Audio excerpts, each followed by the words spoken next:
उसको उस जल में घोल दिया जाए। स्वर्ग का जो वृक्ष है पारिजात, उस वृक्ष का टहनी लेखनी बना दी जाए उसकी। ये पूरी पृथ्वी, ये पूरी धरती कागज हो और माँ शारदा ज्ञान की देवी स्वयं बैठे और महेश्वर शिव की महिमा का गान लिखें। अनंत काल तक भी लिखती रहेंगी, तब भी उस महादेव की महिमा का गुणगान नहीं लिखा जा सकता। तो सोचिए हमारी आपकी क्या बिसात है कि हम महादेव के लिए प्रचार प्रसार करेंगे। महादेव तो खुद ही स्वयंभू है, कण कण में है। ये सृष्टि उनके द्वारा सृजन की हुई है और इसके कण कण में वे स्वयं विराजते हैं। कल विजयादशमी का पर्व गुजरा है, नवदुर्गा की पूजा हुई। आज रास्ते में जगह जगह विसर्जन का दृश्य दिख रहा था। उस समय थोड़ी देर के लिए मन में लगा कि क्या ये कार्यक्रम आज के दिन रखना सही था, लेकिन फिर मन में ये लगा कि शिव के शिष्य जब संकल्प लेते हैं मन में, तो उस संकल्प का विसर्जन तो वो कभी भी नहीं करते। मूर्ति का विसर्जन हो सकता है, संकल्प का नहीं हो सकता। तो चलिए जिस भी स्थिति में मौका मिले हम लोग मिल लेते हैं, बात कर लेते हैं। क्या पता कब किसके आने से, कब किसके बोलने से, कब किसके सुनने से महादेव के लिए कोई खड़ा हो जाए। एक कोई खड़ा हो जाए तो लाखों को जोड़ लेता है। एक हरिंदर भैया, जिनके लिए अभी अभी भाई पप्पू जी ने भजन गाया कि उन्होंने मेरे मन को कैसा मोड़ा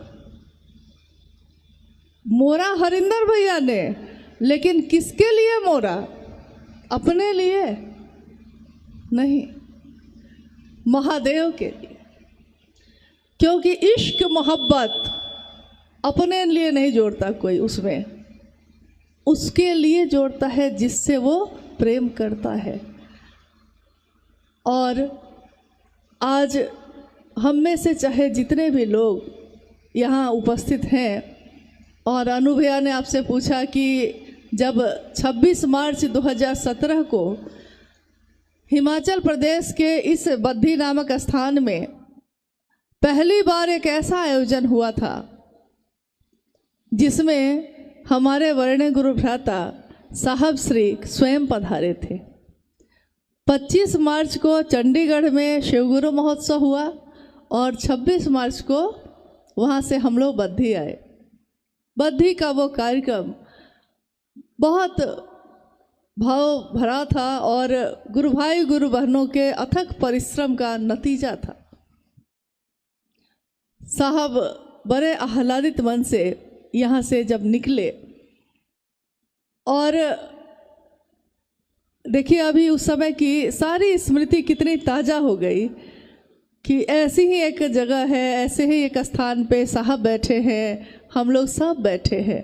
क्या संजोग है कि जो लोग उस कार्यक्रम में उपस्थित थे, आज इस कार्यक्रम में भी वो सारे लोग उपस्थित हैं और साहब स्वयं उपस्थित हैं।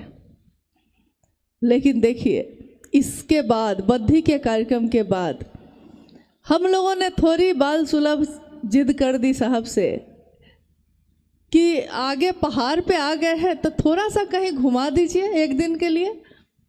तो साहब ने कहा कि चलिए, अमूमन तो जहाँ जाते हैं महादेव की बात होती है। बच्चे जो दोनों बैठे हैं छोटे थे, तो हुआ कि चलिए घूम लिया जाए। आपके ही इस क्षेत्र से थोड़ा आगे जाने पे धर्मपुर एक जगह है, सोलन से पहले है शायद, हाँ धर्मपुर। तो हम लोगों का जाना वहाँ हुआ। बद्दी से जब हम लोग निकले तो हम लोग गए धर्मपुर, और धर्मपुर में जब रुके हम लोग, तो जिस होटल में रुके उसके ठीक पीछे बहुत बड़ा पहाड़ था, और नीचे खड़े होके जब हम लोग देख रहे थे उस पहाड़ को, तो उस पहाड़ की चोटी पे एक छोटा सा मंदिर बना हुआ था, और पूरे पहाड़ में कुछ कुछ दूरी पे घर बने हुए थे। और घर भी ऐसे बने हुए थे कि उतनी ऊंचाई पे भी गाय भैंस लोग पाल के रखे हुए थे। तो हम लोगों ने सोचा कि ऊपर अगर जाना होगा तो कैसे जाएंगे।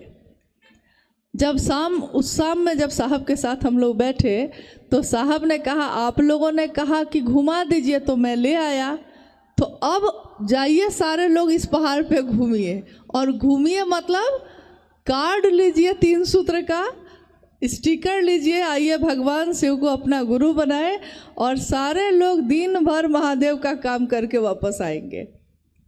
हम में से कुछ गुरु भाई जो अभी उपस्थित हैं, हम लोग हंसे भी कि आप चढ़ पाइएगा कि नहीं, आप चढ़ पाइएगा कि नहीं। लेकिन हम लोगों ने सोचा कि जब साहब के आदेश में बल होता है, आदेश में बहुत ताकत होती है। अभ्यास नहीं है हम लोगों को पहाड़ पे चढ़ने का। जब चले हम लोग, सब कोई, बच्चे तो छोटे थे तो ऊपर चले गए, और हम लोगों को अभ्यास नहीं था तो पहले सीधे सीधे चल रहे थे, जैसे समतल पे चलते हैं। जैसे धरती पे यहाँ समतल है ना, तो यहाँ तो आप सीधा ही चलिएगा ना। तो जब सीधा चल रहे थे तो सामने एक छोटा सा घर था, उस घर में एक महिला खड़ी थी। उन्होंने कहा कि थोड़ा सा झुक जाइए आगे तो चढ़ना आसान हो जाएगा। देखिए किससे हम लोग क्या सीखते हैं। आप नहीं कह सकते कि हाँ हम तो बड़े ज्ञान वाले हैं, दूसरे के पास क्या ज्ञान है। कोई आपको कहीं भी कुछ भी सिखा सकता है। वो महिला अपने घर के दरवाजे पे खड़ी थी, थोड़ा सा पहाड़ पे, और कुछ लोग आगे चढ़ रहे थे, कुछ पीछे से आ रहे थे। तो मेरी सांस थोड़ी फूली तो उस महिला ने मुझको कहा, चढ़ाई है तो थोड़ा झुक जाइए आगे, तो चढ़ने में आसानी होगी। और सही में जब थोड़ा आगे की तरफ झुक के चढ़े तो आसानी से चढ़ते चले गए और पूरी चोटी तक गए हम लोग, सारे लोग। हर घर पे आइए भगवान शिव को अपना गुरु बनाइए, इसका स्टिकर और इस बात का संदेश कि भगवान शिव मेरे गुरु हैं, आपके भी हो सकते हैं, इस बात का संदेश देकर बहुत आह्लादित मन से हम लोग वापस लौटे साहब के पास रिपोर्ट देने के लिए कि जो आदेश आपने दिया था वो काम करके आए हम लोग। और उस दिन मैंने ये सीखा, ये बोधात्मक ज्ञान हुआ। अभी तक तो किताबों में पढ़ते थे, अभी तक तो बुजुर्ग कहते हैं कि जो बड़ा होता है, जिस पेड़ में फल लगे होते हैं वो झुका होता है, बराबर इसमें होता है कि आप झुकिए। साहब ने कहा कि जो शिव के लिए झुकेगा वो सबके लिए झुकेगा। ये सब सुनते थे, लेकिन बोधात्मक ज्ञान यानी खुद पे बीते ऐसा ज्ञान तो उस समय तक नहीं था। उस दिन हुआ कि सच है, जिस तरह शरीर को चढ़ाई पे चढ़ाने के लिए झुकने से रास्ता तय करना आसान हो जाता है, वैसे ही महादेव के काम के लिए चलने पर इस दुनिया में थोड़ा झुकना पड़े तो झुक जाइए। ये मत सोचिएगा कि झुकना मतलब कमजोरी होती है। झुकना कभी भी कमजोरी नहीं होती है। झुकना इस बात का परिचायक होती है कि आपने चढ़ाई चढ़ने का तरीका सीख लिया है। आपने सीख लिया है कि धरती के लोग आपसे कभी भी हमेशा खुश नहीं रह सकते, लेकिन महादेव के साथ अगर हमारा मन जुड़ेगा तो हमारा मन हमेशा आनंद में रहेगा। आज का ये शिव गुरु महोत्सव जो इतने सालों के बाद 2017 के बाद आज 2024 में फिर से घटित हो रहा है, इसमें भी संदेश वही है। आदि गुरु शिव, विश्व गुरु शिव, जगत गुरु शिव को अपना गुरु बनाइए। और हमारे आध्यात्मिक ग्रंथ, हमारे आध्यात्मिक साहित्य में ये बातें प्रचलित है कि शिव आदि गुरु हैं। आदि का मतलब क्या होता है? आदि का मतलब होता है जहाँ से शुरुआत हुई हो, जहाँ से प्रारंभ हुआ हो। हम कहते हैं ना, ये है आदि, ये है अनंत, आदि अनंत शिव कहते हैं, आदि गुरु। तो जब आदि गुरु शिव होंगे तो प्रश्न उठेगा कि तब तो कोई शिष्य भी होगा। जब उस दिन गुरु हुए हैं शिव तो उस दिन भी कोई शिष्य बना होगा। हम और आप इस युग में शिष्य बने। हम कहते हैं साहब हरिंद्रानंद जी को प्रणाम करते हुए कि इस युग के प्रथम शिव के शिष्य को हम नमन करते हैं। लेकिन जब शिव का गुरु स्वरूप आया होगा आदि गुरु का, तो उस समय उनका शिष्य कौन था? प्रथम शिष्य कौन है? किसी से सुना है आपने? कभी सुना है? नहीं सुना है। अभी अभी जिनकी विजयादशमी आपने की है, तंत्र साहित्य यह कहता है कि आदि गुरु शिव की प्रथम शिष्या माँ भवानी स्वयं है।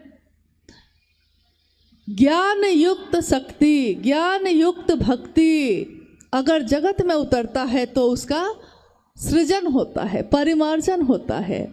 इसीलिए शिव की शक्तियों के सारे स्वरूप ये दिखाते हैं कि जब जब आदमी के मन में अहंकार होता है या महिषासुर जैसी प्रवृत्ति बढ़ती है, महिषासुर मतलब महिष की तरह, भैंसे का सिर जो है, जैसे भैंसे की मोटी बुद्धि जैसा बुद्धि अगर किसी की हो जाए, उसका मर्दन कौन करता है? शिव की शक्तियाँ। लेकिन वो शिव की शक्तियाँ ज्ञान युक्त शक्ति होती है। केवल शक्ति होगी तो विध्वंस करेगी, लेकिन अगर ज्ञान युक्त शक्ति होगी तो सृजन करेगी, और संहार भी इसीलिए करेगी ताकि नव सृजन हो। अगर विसर्जन आज है तो घर घर में उस कलश की स्थापना हुई है, माँ दुर्गा की जय हुई है। यानी शिव जो जगत गुरु हैं, उनका शिष्य होकर, जिस तरह माँ भवानी ने भी शिव का शिष्य होकर ज्ञान लिया, हम और आप भी इंसान हैं और हमको भी अगर ज्ञान लेना होगा तो शिष्य बनना होगा। हम कह सकते हैं कि गुरु भगवान है, तो भगवान गुरु क्यों नहीं, साहब ने कहा। लेकिन वो भगवान जब हैं और उनकी पूजा करके उन पे जल चढ़ा के हमारी मनोकामना पूरी होती है, तो हम क्यों नहीं जल चढ़ा के ही अपनी मनोकामना पूरी कर लें? हम क्यों महादेव को अपना गुरु बनाएं? लेकिन मुझको लगता है कि इस एक उदाहरण से ही हमारे मन के ये भ्रम दूर हो गए होंगे कि जब माँ भवानी को भी ज्ञान के लिए शिष्या ही बनना पड़ा, तो हमको आपको भी ज्ञान के लिए शिष्य बनना होगा। ईश्वर के रूप में वो सारी मनोकामनाओं की पूर्ति कर सकते हैं, लेकिन गुरु के रूप में जब तक हम शिष्य का भाव नहीं देंगे, गुरु भाव तो है, शिष्य भाव नहीं होगा तो गुरु दया करेंगे तो किस पे करेंगे? कोई पात्र होना चाहिए ना। मान लीजिए पानी एक जगह से चल रहा है, नल में पानी है, नल खोल दिया आपने, पानी गिर रहा है, लेकिन उस पानी को संभालने के लिए कोई पात्र होना चाहिए कि नहीं? बाल्टी, कटोरा, ग्लास, मग, कुछ भी तो हम लेकर जाते हैं ना। महादेव से दया मांगते हैं और महादेव दया करे तो किस पे करे? साहब ने कहा शिष्य पर करे। हम अपने गुरु को पुकारते तो हैं, लेकिन उनको पुकारने के साथ साथ अनेक तरह के भाव लेकर खड़े होते हैं। कोई पत्नी बन के खड़ा है, कोई माँ बन के खड़ा है, कोई पति बन के खड़ा है, कोई पुत्र बन के खड़ा है, लेकिन शिष्य बनकर कौन खड़ा है? दुनिया में रहते हुए दुनिया का होकर रह जाना, ऐसा मत करना।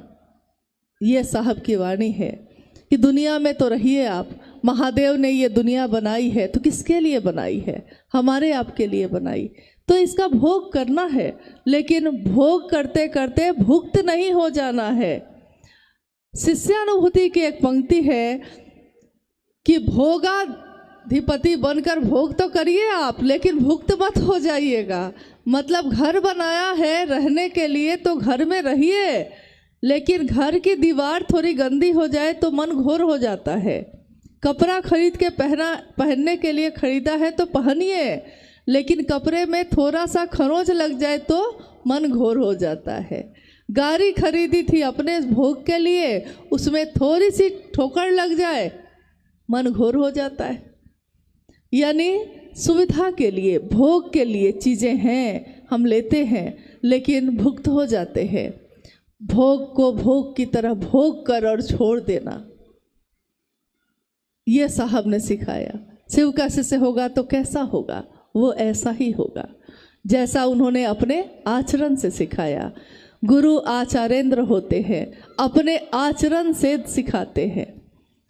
आपको लगता होगा कि जिस साहब की बात हम लोग सुनते रहे हैं सालों साल से, दूर से उनका दर्शन करते रहे हैं, जब वो सामान्य दिनों में अपने घर में बैठते होंगे तो तब उनका आचरण कैसा होता होगा, ये तो मन में आता होगा कभी ना कभी।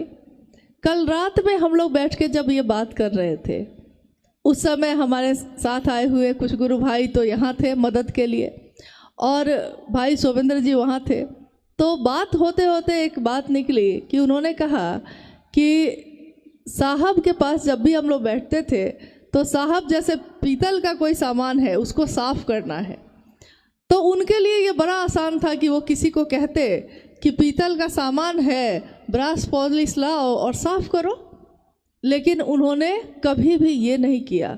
उन्होंने पहला टुकड़ा खुद उठाया, उसको साफ करके दिखाया कि देखो ऐसे किया जाता है और अब तुम करो।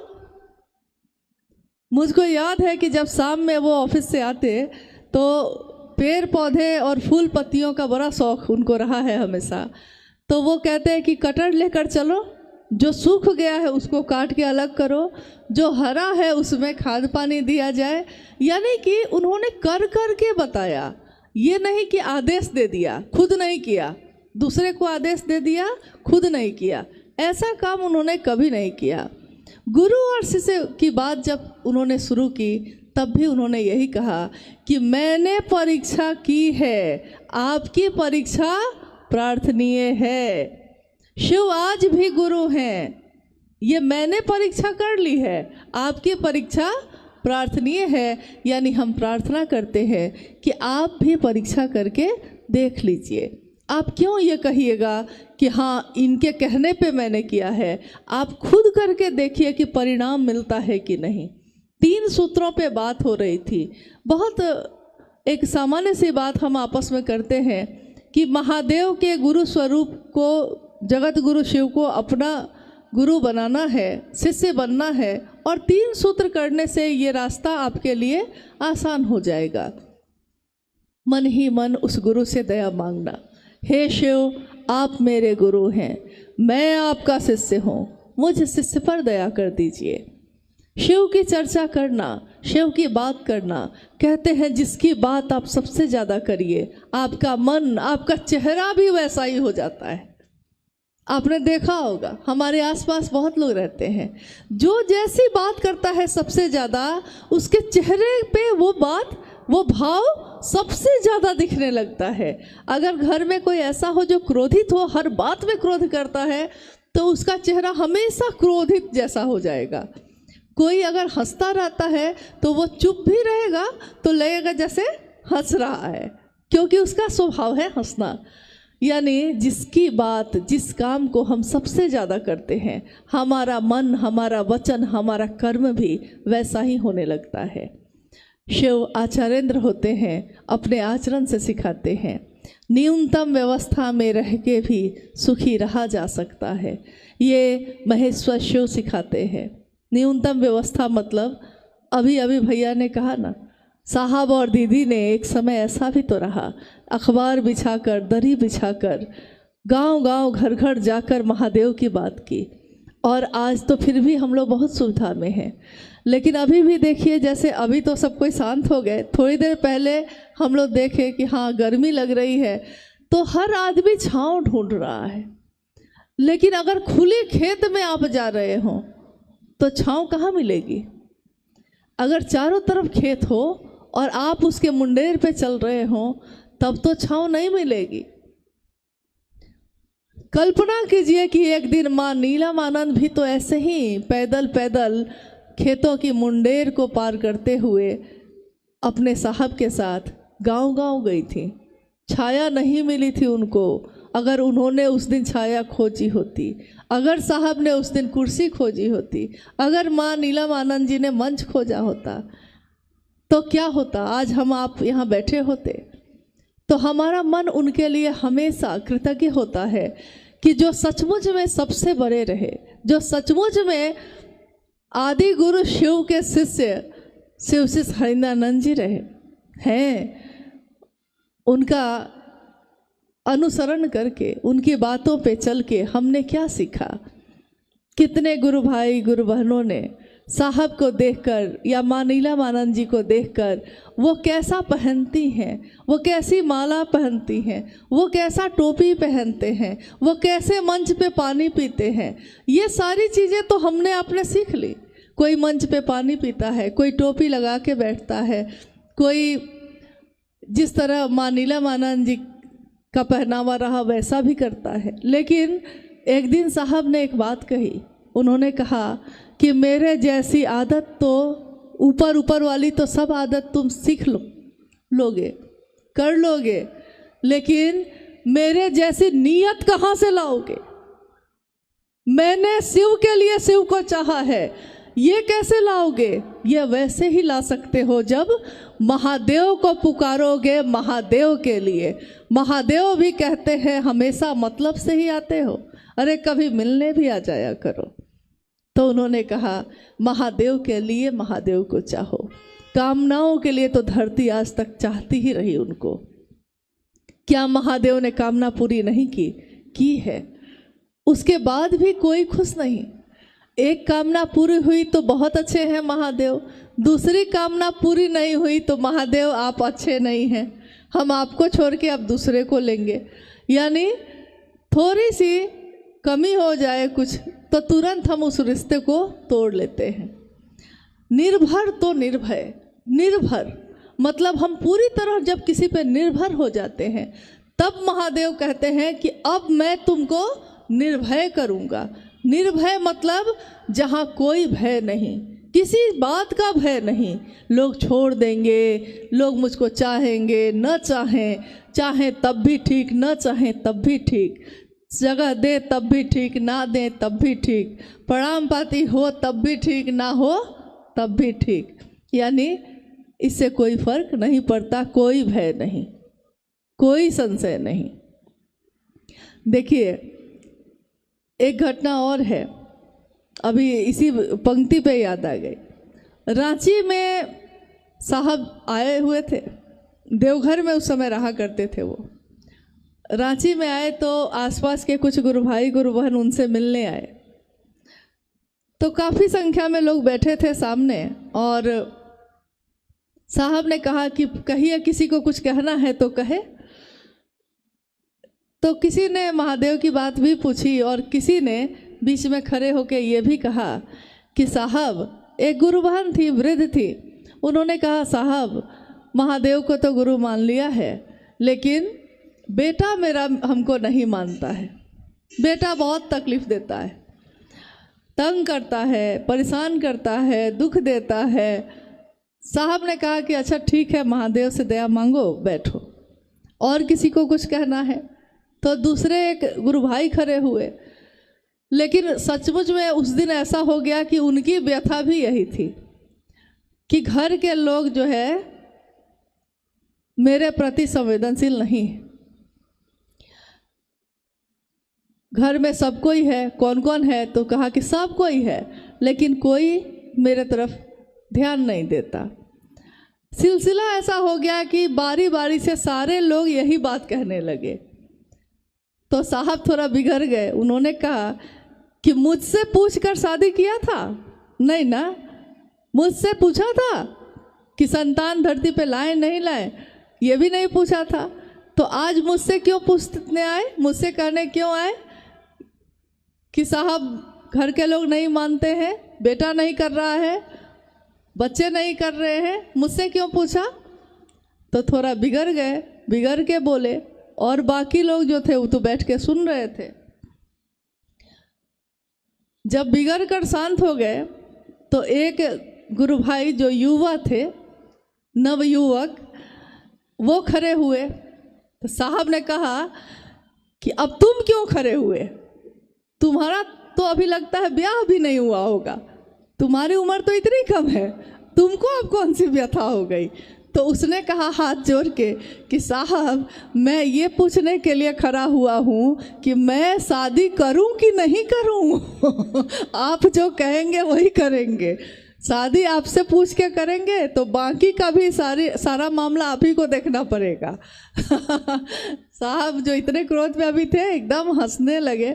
उन्होंने कहा नहीं नहीं बैठो यार, शादी ब्याह करो, ऐसा कुछ नहीं है, मैं तो बस इसलिए बिगड़ता हूँ कि देने आया हूँ महादेव को, तो महादेव को लो, जो देने आया हूँ वो लो, और बाकी सारी चीज़ें तो दुनिया में चलती ही रहती है। शिव भी अगर शरीर में आएंगे तो काल उन पे भी लागू होगा, शिव भी अगर शरीर में उतरेंगे इस धरती पे तो सारे चक्र से, सुख और दुख के सारे चक्र से उनको भी गुजरना पड़ेगा। इसलिए इस बात की परवाह ना करो कि दुनिया क्या देती है, इस बात की परवाह करो कि महादेव से मिलकर क्या मिलेगा हमको, महादेव को अपना बनाकर क्या मिलेगा।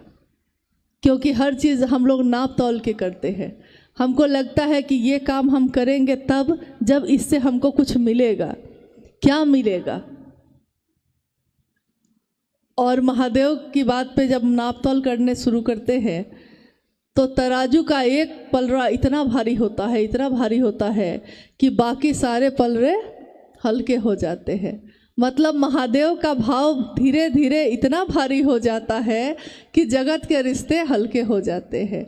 जगत में रिश्ते हैं, प्यार है, मोहब्बत है, परिवार है, समाज है, सब है, लेकिन महादेव सबसे ऊपर, उसके बाद ही कोई और है। आइए आज अगर कोई जिज्ञासा आई है तो हम लोग उस पर भी थोड़ी देर बात कर ले, क्योंकि थोड़ा कष्ट में तो आप लोग हैं। साहब दीदी भले रहे लेकिन उन्होंने कभी नहीं चाहा कि दूसरे कोई भी कष्ट में रहे।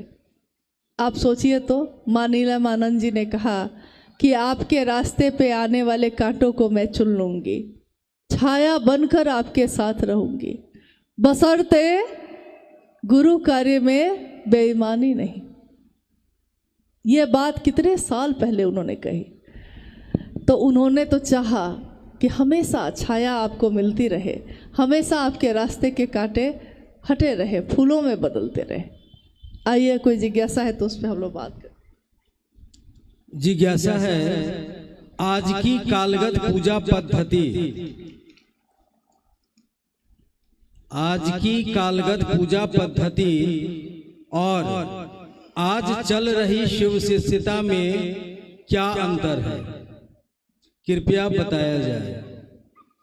आज की पूजा पद्धति, हाँ जो कालगत पूजा पद्धति, हाँ जिज्ञासा ये है, इसका जो भावार्थ है कि आज तत्कालीन जो समय चल रहा है उसमें पूजा की जो पद्धति है, देवी देवताओं की हम पूजा तो करते हैं ना, घर घर में करते हैं।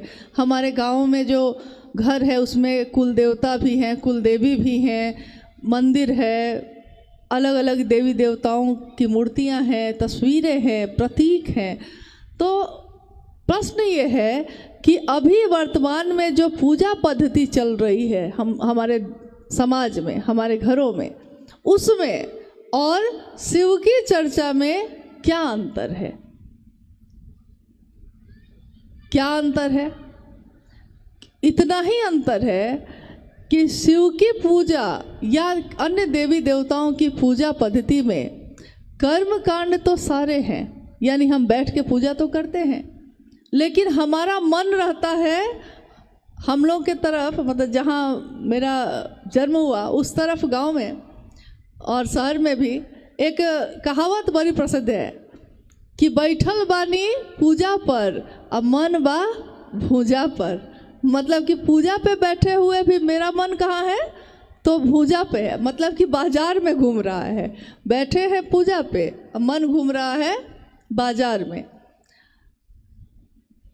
तो कर्मकांड तो सारे हैं, जल चढ़ाए, पूजा करने बैठे हैं, अगरबत्ती जलाए, दिया जलाए, फल चढ़ाए, फूल चढ़ाए, मिठाई चढ़ाए, पुआ चढ़ाए, सब कुछ है। लेकिन ये सारा कार्यक्रम करने के बाद बीच में जो सबसे ज़रूरी चीज़ है वो उसमें शामिल ही नहीं है। सबसे ज़रूरी क्या है उसमें? अगर महादेव भाव सत्ता है तो उनको सबसे ज़्यादा वो ग्रहण क्या करते हैं? भाव ना। लेकिन भाव नहीं है, फल है, फूल है, जल है, मिठाई है, और भाव नहीं है। एकाग्र नहीं हो रहे, शांत होकर उनके प्रति एकाग्र नहीं हो पा रहे। बैठे हैं, आरती कर रहे हैं, उस समय भी अगर कोलाहल है तो ध्यान पूरा हमारा उस पे है कि कौन क्या कर रहा है, क्या बोल रहा है। और उसके उलट आप शिव चर्चा में अब आइए। शिव की चर्चा, शिव की चर्चा मतलब शिव की चर्चा, शिव की बात। हम अपने प्रतिदिन के जीवन में बहुत तरह की बात करते हैं और उसी में एक बात और करते हैं, शिव चर्चा भी करते हैं, यानी शिव की बात करते हैं। शिव की बात करते करते करते करते एक दिन ऐसा हो जाता है कि अब हम बात नहीं कर रहे हैं, अगर बोल भी नहीं रहे हैं, लेकिन मेरे मन में वही बात चल रही है जो हम बोलते हैं। हम सुन नहीं रहे हैं बैठ के, लेकिन मेरे मन में वही बात चल रही है जो अभी 1 घंटा जिसको सुने हैं हम, यानी शिव चर्चा। शिव की बात ही मेरे मन में घूमने लगे, आवृत्ति करने लगे बार बार। शोर में, कंपनी में काम करते हुए, फैक्ट्री में काम करते हुए, चौक चौराहे के शोर गुल में खड़े होकर, और उस समय भी अगर हमको महादेव याद आते हैं तो उससे बड़ा साधु कौन होगा? उससे बड़ा ऋषि कौन होगा? जिसने कुछ भी छोड़ा नहीं, जो पहाड़ पे जाके तपस्या करने नहीं बैठा, जिसने अपने गृहस्थ आश्रम को नहीं छोड़ा, कुछ भी छोड़ा नहीं, सबके बीच रहते हुए, और तब महादेव याद आते हैं, पल प्रतिपल याद आते हैं। तो शिव की चर्चा, शिव की पूजा का हाईटेक रूप है। ये भी है शिव की पूजा ही, लेकिन ये एक ऐसी पूजा है जो हम मूर्ति के सामने खड़े होकर उनकी बड़ाई नहीं कर रहे, हम इसमें उनकी बड़ाई पूरे दुनिया में घूम घूम के कर रहे हैं। महादेव को तो मालूम ही है कि वो कर्पूर गौरम है, करुणावतारम है, उनको पता है, दुनिया को नहीं पता है। बताना ही है तो दुनिया को बताइए, और दुनिया को बताने में खुद को भी जान लेना है, खुद भी समझ लेना है। यानी किसी को स्टेशन पहुंचाने जाइएगा तो आप स्टेशन पहुंचिएगा कि नहीं? अगर किसी को ये मैदान नहीं देखा हुआ है और कोई कहता है कि भैया दीदी जाइएगा तो ज़रा हमको भी ले लीजिएगा, क्योंकि हमको नहीं देखा हुआ है, वो आपको पहुंचाने आया है, लेकिन आपको पहुंचाने में वो भी पहुंचा कि नहीं पहुंचा? महादेव के तरफ हम और आप चल रहे हैं अगर, तो हम किसी को प्रेरित करते हैं कि आप भी शिव के तरफ चलिए, उनको पहुंचाने में मेरा मन पहुंचेगा कि नहीं? आप में से या हम में से, हम सब की ये अनुभूति है, और ये अनुभूति बहुत गहरी है।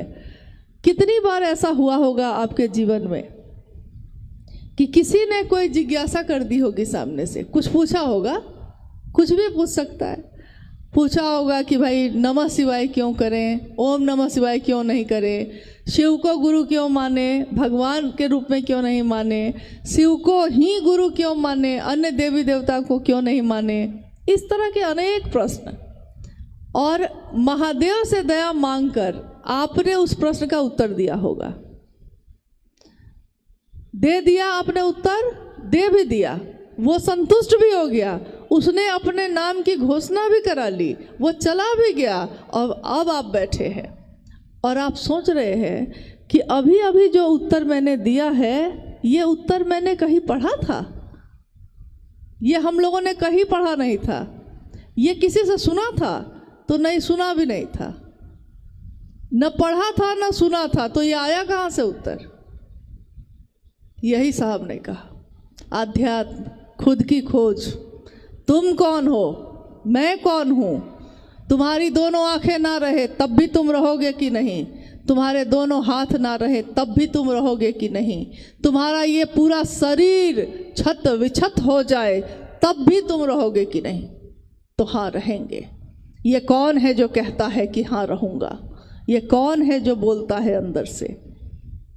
ये शरीर तो नहीं बोल रहा, ये कोई है जो बोल रहा है, ये कोई है जो आपसे करवा ले रहा है, ये कोई है जो आपसे कहवा ले रहा है। आप अनजान जगह पे खड़े होते हैं और मदद मिल जाती है। जब चारों तरफ से मदद खत्म हो जाती है तब मदद मिलती है। जब तक हम किसी पे निर्भर रहते हैं तब तक नहीं मिलती है। जब वो निर्भरता खत्म हो जाती है तब मिलती है। झारखंड में जंगल है, बहुत जंगल है, वहाँ भी पहाड़ जंगल बहुत है। गुरु बहन लोग टोली बनाकर जाती हैं 10-20 के संख्या में मिलकर, जंगल के अंदर अंदर गांव है उसमें शिव चर्चा करने। सवारी नहीं मिलती वहाँ, जल्दी सवारी नहीं मिलती है। कोई खड़े रहते हैं, खड़े रहती है, बोलती है कि अचानक ही कोई सवारी आ जाती है और खुद ही रोक के ऑटो वाला पूछता है कि बहन जी जाना है, चलिए पहुँचा दे। पहुँचा भी देता है, चला भी जाता है। कुछ पता नहीं है कहाँ से आया था, तो पता ही नहीं है कि कहाँ से आए कहाँ को जाएंगे। ये एक ऐसा रहस्य है, ये एक ऐसी ज्ञान की स्थिति है जिसमें आदमी जाए तो डूबता ही चला जाता है, पता नहीं चलता उसको। लोग कहते हैं कि प्याज को छिलके को छीलिए, एक को छीलिए दूसरा छिलका है, दूसरे को छीलिए तीसरा है। छीलते छीलते प्याज खत्म हो जाएगा लेकिन पता नहीं चलेगा कि प्याज है क्या। ज्ञान भी ऐसा ही है। ज्ञान अज्ञान ये सब तो दुनिया के लिए है। हम पढ़े हैं नहीं पढ़े हैं ये सब दुनिया की बात है, लेकिन महादेव से जुड़ने के लिए, महादेव से मिलने के लिए तो दुनिया की नहीं, भाव की ज़रूरत है। किसी का ब्याह हो जाए, हम मान लीजिए आपकी बच्ची है, आपका बहुत स्नेह है, आप चाहते हैं कि वो बहुत अच्छे घर में जाए। आपने उसकी शादी की, पति ने उसको सब कुछ दिया, बढ़िया घर दिया, सुंदर आभूषण दिए, बहुत सारे कपड़े दिए, सारे सुख सुविधा से संपूर्ण जीवन दिया, और पति का भाव नहीं दिया। आप खुश होंगे? आपकी बच्ची खुश होगी? उसके पास सब कुछ है, जो संसार में सुविधा होती है वो सब है, लेकिन जिस पति के रिश्ते को जोड़कर वो जाती है वो पति भाव नहीं दे रहा, पति का भाव नहीं दे रहा, बस इतना ही हुआ है। लेकिन एक पति का भाव नहीं मिला तो सारी दुनिया बेकार उसके लिए। महादेव की पूजा हो या देवी देवताओं की पूजा हो, उस पूजा में हमने सारा कुछ सुंदर से सजा दिया और मन का भाव ही नहीं दिया, तो मन का भाव ही जब नहीं दिया तो ये पूजा बेकार, क्योंकि इस पूजा में तो भाव ही नहीं। तो जब एक संसार के रिश्ते में भाव नहीं मिले तो हमारा दिल टूट जाता है, और वो तो पारलौकिक सत्ता है, आध्यात्मिक अक्षय स्रोत जहाँ से है सारी ऊर्जाओं का, वो इतने सूक्ष्म है, इतने सूक्ष्म है कि जितना सूक्ष्म कोई होगा उतनी ही दूरी बढ़ जाती है। रास्ते में एक जगह पे, इसी पहाड़ पे एक टेलीस्कोप लगा के कुछ लोग खड़े थे और कह रहे थे, शिमला में कह रहे थे कि यहाँ से हम लोग बहुत किलोमीटर दूर एक जो है किला है उसको दिखाते हैं, और इंडिया और चाइना का बॉर्डर है वो भी दिखाते हैं। हम लोगों ने कहा कि भाई जा पाएंगे कि नहीं जा पाएंगे, कि चलिए बच्चे हैं देख लो भाई, इंडिया और चाइना का जो बॉर्डर है अगर यहीं से दिख रहा है तो देख लो। और जैसे ही ऐसे बस हाथ से छुआ उसने टेलीस्कोप, हल्का कंपन हुआ और लोकेशन बदल गया, हल्का कंपन हुआ ऐसे, और जो दिख रहा था दूसरी चीज़ दिखने लगी।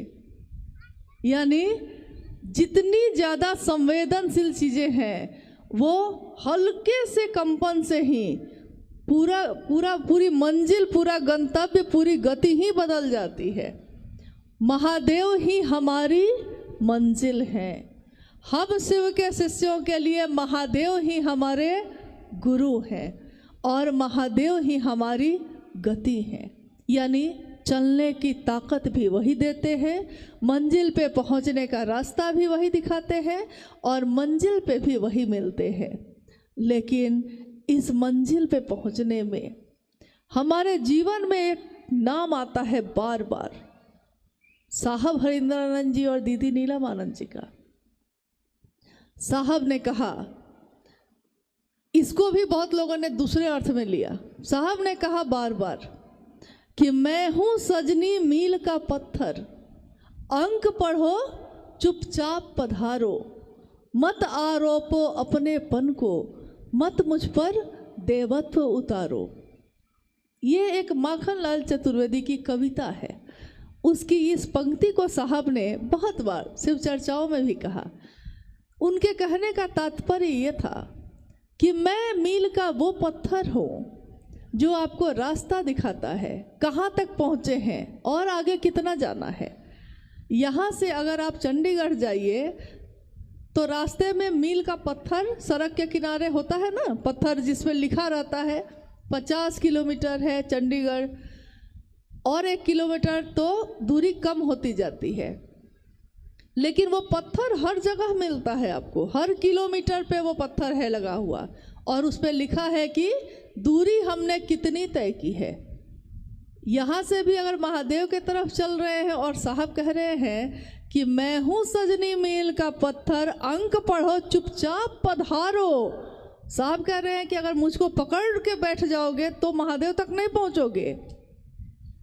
तो इस पंक्ति को तो लोगों ने समझ लिया, हाँ ठीक कह रहे हैं साहब, आपको पकड़ लेंगे तो महादेव छूट जाएंगे। लेकिन वो भूल गए कि मील का पत्थर यहाँ जो दिखा रहा है 50 किलोमीटर, जब मंजिल पे पहुँचिएगा तो वहाँ भी मील का पत्थर मिलेगा 0 किलोमीटर लिखा हुआ, लेकिन मिलेगा वहाँ भी, मिलेगा कि नहीं। तो शिव के शिष्यता में साहब हरिंद्रानंद जी के दिशा निर्देश और आदेश के बाहर क्या है। शिष्य वही जो गुरु के अनुशासन में रहने योग्य हो, और गुरु वही जो शिष्य के अविकसित मन पे उतरकर, उस स्तर पे उतरकर, अविकसित मन के स्तर पे उतरकर और तब ज्ञान देने की जिम्मेदारी वहन करते हैं। हमारे बच्चे जब छोटे छोटे होते हैं तो हम अपने बच्चों को पढ़ाने के लिए मास्टर रखते हैं, आपने भी रखा होगा। बच्चा अगर दूसरा में पढ़ रहा है तो कम से कम BA पास या मैट्रिक पास आदमी को हम लोग मास्टर के रूप में रखते हैं। मान लीजिए कोई BA पास आदमी मेरे दूसरे क्लास में पढ़ने वाले बच्चे को पढ़ाने आता है, वो क्या पढ़ाता है? अपने BA की पढ़ाई पढ़ाता है उसको, या वो बच्चा जो समझ सकता है उस स्तर पे आके पढ़ाता है? क्या पढ़ाता है? जो बच्चा सीखेगा उतने में ना, अ क यही सिखाते हैं ना, A B, लकीर ऐसे खींचो, लकीर ऐसे खींचो, शब्द है ये, वाक्य है ये, यानी धीरे धीरे धीरे धीरे उसके स्तर पे उतरकर और तब ज्ञान देते देते देते देते धीरे धीरे स्तर फिर बढ़ेगा भी। दूसरा से वो तीसरा क्लास में जाएगा, चौथा में जाएगा, 5वां में जाएगा, 10वां पास करेगा, BA पास करेगा, और एक दिन वो मास्टर जितना पढ़ लेगा। लेकिन जिस दिन वो BA पास मास्टर आए थे उसके पास, उन शिक्षक ने, उस मास्टर ने उस बच्चे के मानसिक स्तर पे उतरकर उसको ज्ञान दिया। शैक्षणिक ज्ञान, आध्यात्मिक ज्ञान, यानी अध्यात्म की धरती पे चलने का ज्ञान। जब शिव मेरे आपके गुरु होंगे तो वो महादेव भगवान है, क्या नहीं है वो? भगवान सिर्फ थोड़े ही, भगवान एक रूप में थोड़े ही है, एक ऐसी सत्ता। अन्य देवी देवताओं में एक रूप होते हैं, 2 रूप होते हैं, 4-5 रूप होंगे, लेकिन शिव के रूपों का तो वर्णन ही नहीं खत्म होता। शिव के स्वरूप की बात जब शुरू होती है तो शुरू होती है तो खत्म ही नहीं होती। न आदि का अंत पता चलता है, न अंत का पता चलता है। यानी क्या नहीं है वो? महाकाल भी वही, महामृत्युंजय भी वही, उमा के पति भी वही, और निहंगी शमशानी भी वही। मारने वाले भी वही, मार कर खाने वाले भी वही। क्या नहीं है ईश्वर के रूप में वो, लेकिन जैसे ही उनके गुरु स्वरूप से हम जुड़ते हैं, ईश्वर से जुड़ना बहुत कठिन है, क्योंकि ईश्वर की सत्ता इतनी बड़ी है, इतनी बड़ी है कि उनसे बड़ा तो कुछ है ही नहीं। महाशब्द जहाँ भी लगा है वो महेश्वर शिव के ही स्वरूप के साथ लगा है। आप गौर करिएगा कि महादेव, महायोगेश्वर, महाऔढ़ेश्वर, महाकाल, महामृत्युंजय, महाकपालेश्वर, यानी महाशब्द, यानी अब उससे ऊपर कुछ नहीं है। पहाड़ की चोटी पे चले गए आप, अब चोटी से ऊपर कुछ नहीं है। अब अगर चलना चाहिएगा तो नीचे चलना पड़ेगा, यानी उसके ऊपर अब कुछ नहीं है। तो उस सत्ता से जो सूक्ष्माति सूक्ष्म है, उस सत्ता से जुड़ना इतना आसान नहीं है। लेकिन वही सत्ता गुरु के रूप में अब है, और हम क्या हैं? भक्त बनना तो बहुत कठिन है, लेकिन शिष्य बनकर है। सत्ता वही है, कुर्सी बदल गई, कुर्सी बदल गई गुरु की और शिष्य की। तो वही गुरु जो है बहुत बड़ा, लेकिन अब शिष्य के मानसिक स्तर पे उतरकर और तब ज्ञान देने की जिम्मेदारी वहन करते हैं। यानी हम जो समझ सकेंगे, महादेव सूक्ष्माति सूक्ष्म सत्ता उस स्तर पे आके हमको समझाते हैं कि हम क्या समझ सकते हैं। जब हम शुरुआत करते हैं तो हमारे मन में कैसे कैसे प्रश्न आते हैं। आप याद करिए, जिस दिन भी आपने शिव को गुरु बनाया होगा, आपके मन में अगर प्रश्न आते होंगे तो इस तरह के आते होंगे। महादेव को गुरु बना के अलग क्या करना है? रुद्राक्ष कितना दाना का पहनेंगे तो ठीक रहेगा? कितनी बार माला पे जप करेंगे तो अच्छा रहेगा? कितनी बार दया मांगेंगे? दाहिने बैठ के मांगेंगे कि बाएं बैठ के मांगेंगे? हुआ होगा आपके साथ ऐसा? मन में जैसे कोई बच्चा सोचता है कि हम मिठाई खाएं कि टॉफ़ी खाएं, वैसे हमारी मानसिक स्थिति होती है जिस दिन हम शिव को गुरु बनाते हैं। उस दिन हमारे मन में ये सारी बातें आती हैं। आज हमारे मन में ये बात आती है कि मन जब श्वासों के साथ नहीं चलकर मंत्र के चैतन्य में ठहर जाता है तो क्या होता है। देखिए, वही थे हम उस दिन, वही हैं आज हम। अंतर कितना आया। महादेव दिखाई नहीं देते कहीं, महादेव का शरीर कहीं दिखता नहीं, लेकिन उसी महादेव का जो सूक्ष्माति सूक्ष्म सत्ता है, मानवीकरण में नाम कहलाया महादेव, और उन्हीं की शक्ति का जो मानवीकरण हुआ उसका नाम कहा गया भगवती, माँ काली। तो वो दिखाई नहीं देते, लेकिन उनका ज्ञान जो उतरता है पता भी नहीं चलता। ये कैसे होता है? वैसे ही जैसे एक छोटे से बच्चे को बड़ा होने के लिए कोई प्रयास नहीं करना पड़ता, वो अनायास ही बड़ा होता चला जाता है। आप ही की आंखों के सामने वो बड़ा होता है, लेकिन आपको पता चलता है कब बेटा बड़ा हो गया इतना बड़ा? जो गोद में खेल रहा था मेरे, वो इतना बड़ा हुआ कब? पता ही नहीं चला। हर पल वो बड़ा हो रहा था, मेरी ही आंखों के सामने बड़ा हो रहा था, लेकिन हमको पता नहीं चला। ठीक वैसे ही शिव से दया मांगना, शिव से चर्चा करना और शिव को प्रणाम करना, शिव शिष्यता का ये भाव मेरे ही मन में, आप ही के मन में कब अंकुरित होता है, पल्लवित होता है, पुष्पित होता है, हमको पता ही नहीं चलता। और एक दिन हमारे मन की दशा और दिशा दोनों बदल जाती है।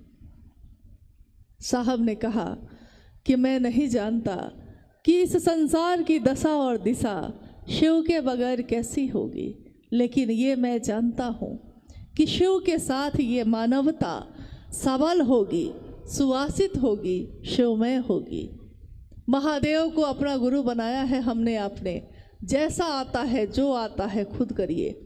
हमेशा दूसरों पर निर्भर रहने की आदत ठीक नहीं, क्योंकि अगर वो नहीं मिला तो आपका काम फिर रुक जाएगा, और महादेव का काम नहीं रुकना चाहिए। हम रहे ना रहे, आप रहे ना रहे, लेकिन महादेव की शिष्यता का दिया तो जलना चाहिए, हर घर में जलना चाहिए। भैया अनु जी ने कहा कि हम बड़े मैदान में मिले। हाँ मिले, लेकिन उससे पहले ये सुनिश्चित हो जाना चाहिए कि क्या हमारे इस स्थान पे हर घर में शिव शिष्टता का दिया जल गया। क्योंकि हर घर में अगर नहीं जला तो भीड़ इकट्ठी करने से कोई फायदा नहीं। अगर हर व्यक्ति शिव का शिष्य नहीं हो सका तो हंगामा खड़ा करने का कोई मतलब नहीं। भीड़ कभी भी व्याकरण नहीं होती इस बात की कि कितना बढ़िया कार्यक्रम हुआ। व्याकरण इस बात का है कि कितने लोगों में शिव शिष्टता उतरी। अगर 5 लोगों में भी उतर गई है तो वो 5 लोग काफ़ी हैं पूरे हिमाचल प्रदेश के लिए, पूरे पंजाब के लिए। हम लोग को आने की ज़रूरत नहीं पड़ेगी। हाँ, मिलना जुलना होता रहेगा, लेकिन आप खुद सक्षम हैं, इसलिए अपने अंदर की ताकत को पहचानिए। महादेव ने आपको भी वही दिया है जो हम सबको दिया है। साहब ने यही चेहरा, यही बात, सर्वोत्तम पक्ष जो है हमारा आपका दिखाया। उन्होंने कहा कि गुरु अपने शिष्य के सर्वोत्तम पक्ष को उजागर करते हैं। इतना ही नहीं कहा उन्होंने कहा कि गुरु अपने शिष्य के सर्वोत्तम पक्ष को उजागर करते हैं, और उजागर कर छोड़ नहीं देते हैं। उजागर करके परमात्मा से उसका ऐक्य सुनिश्चित करते हैं, परमात्मा से मिलाने तक की जिम्मेदारी वहन करते हैं। सिर्फ ऐसा करके छोड़ नहीं देते। जैसे डॉक्टर, अगर कैंसर हो जाए और हम जाएं और डॉक्टर को कहें कि इलाज कर दीजिए सिर्फ, तो डॉक्टर वो जो पूरा कैंसर ठीक कर दे, डॉक्टर वो नहीं जो सिर्फ दवा दे के बीमारी को दबाए रखे। डॉक्टर सही में वो जो बीमारी को जड़ से ख़त्म कर दे। मास्टर वो जो विद्यार्थी को पास करा दे। मास्टर वो नहीं कि पढ़ा तो रहा है और विद्यार्थी फेल कर गया, क्या फ़ायदा हुआ। तो गुरु यानी शिव अपने शिष्य के सर्वोत्तम पक्ष, एक इंसान का, एक मानव का सबसे सुंदर पक्ष क्या होता है? उसका सबसे सुंदर पक्ष होता है शिव होना। क्योंकि और पक्ष तो है हमारे जीवन में। किसी से पूछिए कि आप क्या करते हैं, तो आप क्या कहिएगा? आपसे कोई पूछे कि आप क्या करते हैं, आप क्या कहिएगा? आप कहिएगा कि हम भुजा बेचते हैं, हम अखरोट बेचते हैं, हम काजू बेचते हैं, हम सेब बेचते हैं, हम किसान हैं, हम मास्टर हैं, सरकारी नौकरी है, कुछ तो कहिएगा ना, यही कहिएगा। जिस दिन आकाशवाणी हुई थी और आवाज़ ने पूछा था साहब श्री हरिनानंद जी से कि तुम क्या करते हो, उन्होंने कहा था मैं शिव का शिष्य बनाता हूँ। और लौकिक जीवन में उस समय वो डिप्टी कलेक्टर थे, लेकिन उनके मुंह से ये नहीं निकला कि मैं डिप्टी कलेक्टर हूँ। उनके मुंह से ये निकला कि मैं शिव शिष्य बनाता हूँ। कौन भारी था उनके मन पे? उनकी नौकरी, उनका पद, उनकी प्रसिद्धि नहीं। उनके मन पे भारी था कि मैं महादेव की बात करता हूँ, दूसरों को शिव का शिष्य बनाता हूँ। लेकिन तुम जो करते हो दूसरों को करने के लिए नहीं कह रहे हो, आवाज़ ने फिर से कहा।